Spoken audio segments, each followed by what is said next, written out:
नमस्कार बंधुरा सन्ध्याबेला এখন আমি টিফিন তৈরি করব চপ বাঁধাকপি আলু দিয়ে চপ করব। তো আমি বাঁধাকপিটা এতটা লাগবে না, 4 ভাগের 1 ভাগ নেব আর 4টে আলু সিদ্ধ করে গুছিয়ে নিচ্ছি কেটে কেটে। আর এই পেঁয়াজ দুটো নিয়েছি, একটু আদা নিয়েছি, একটা রসুন নিয়েছি। সমস্ত উপকরণগুলো আমি কুটে ধুয়ে টুয়ে পরিষ্কার করে আলু সিদ্ধ করে রেডি করে নিচ্ছি। গ্যাসটা ধরিয়ে বসিয়ে দিয়েছি কড়াটা। আজকে এই যে আলু সিদ্ধ করে নিয়েছি, কপি কেটে নিয়েছি, একটা পেঁয়াজ কেটে নিয়েছি, আদা আর রসুন কুড়িয়ে নিয়েছি, এখানে ধনে পাতা আছে। গরম হয়ে গেছে, কড়াইতে আমি একটু তেল দিয়ে নিচ্ছি। বাদাম আছে কটা, আমি চীনা বাদাম ভেজে নিচ্ছি। বাদাম ভাজা হয়ে গেছে, চীনা বাদাম তুলে নিচ্ছি, দিচ্ছি, বেশি দেবো না। তেল গরম হয়ে গেছে, আমি তেলের মধ্যে পেঁয়াজগুলো ছেড়ে দিচ্ছি। একটু ভাজা হয়ে গেছে, এবার আমি পেঁয়াজের মধ্যে রসুন কুচি দিয়ে দিচ্ছি, আদা কুচি দিয়ে দিচ্ছি,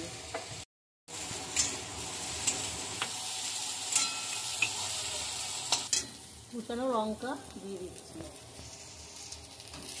অল্প হয়ে গেছে, এবার এখানে আমি নিয়েছি হাফ চামচি হলুদ, হাফ চামচি লঙ্কা গুঁড়ো, সামান্য একটু গোলমরিচ গুঁড়ো আর স্বাদ মতো নুন দিয়ে দিচ্ছি। কষে নেবো নিয়েছি, এবার আমি বাঁধাকপিগুলো দিয়ে দিচ্ছি।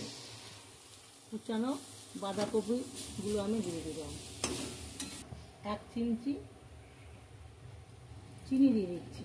কপির যে চপটা করবো সে পুরটা একটু স্বাদ আসার জন্য আমি 1 চামচি চিনি দিয়ে দিলাম। চিনিটা খুব ভালো আসে। হালকা হিটে 5 মিনিট সিদ্ধ হওয়ার জন্য ঢেকে দিচ্ছি। কপিটা সিদ্ধ হওয়ার জন্য ঢেকে চাপাটা খুলে দিচ্ছি। কপিটা সিদ্ধ হয়েছে নাকি। আলুটা আমি দিয়ে দিচ্ছি। আলুটা আমি চেটকে নিয়েছি ভালো করে। হ্যাঁ, বাদামগুলো দিয়ে দিচ্ছি। সামান্য একটু গরম মশলা দিচ্ছি, গুঁড়ো ধনের পাতা দিচ্ছি, কুচানো ধনের পাতা।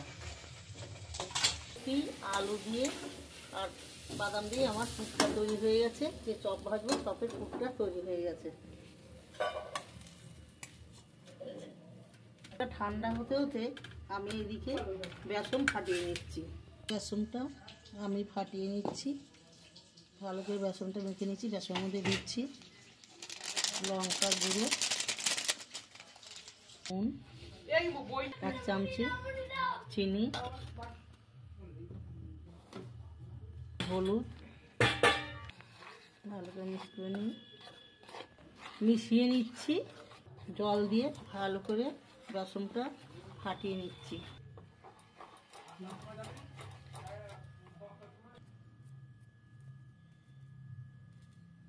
এইভাবে সবগুলো বানিয়ে নেব এইভাবে।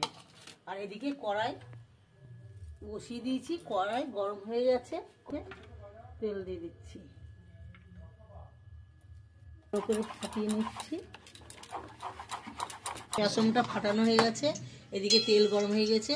বেসনের মধ্যে আমি একটু তেল গরম দিয়ে দিচ্ছি, কেননা চপটা খুবই খাস্তা হবে, ওই জন্য একটু ফুটন্ত তেল দিয়ে দিচ্ছি।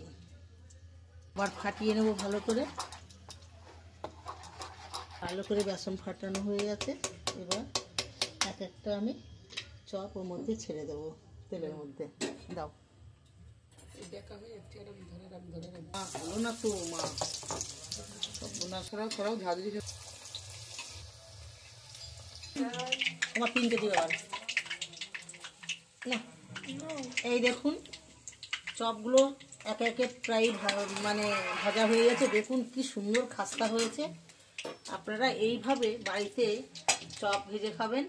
বাঁধাকপি আলু দিয়ে চপ এত সুন্দর যে এত খাস্তা হয়েছে কি বলবো, আপনারা না খেলে বুঝতেই পারবেন না। তো আপনারা এইভাবে চপ বানিয়ে খাবেন। আর আমার চপ দেখে যদি আপনাদের ভালো লাগে তাহলে আপনারা আমাকে একটা লাইক এবং সাবস্ক্রাইব করবেন। আর সবাই সাথে থাকবেন। বাই, আবার কালকে দেখা হবে ঠাকুমার রান্নাঘরে।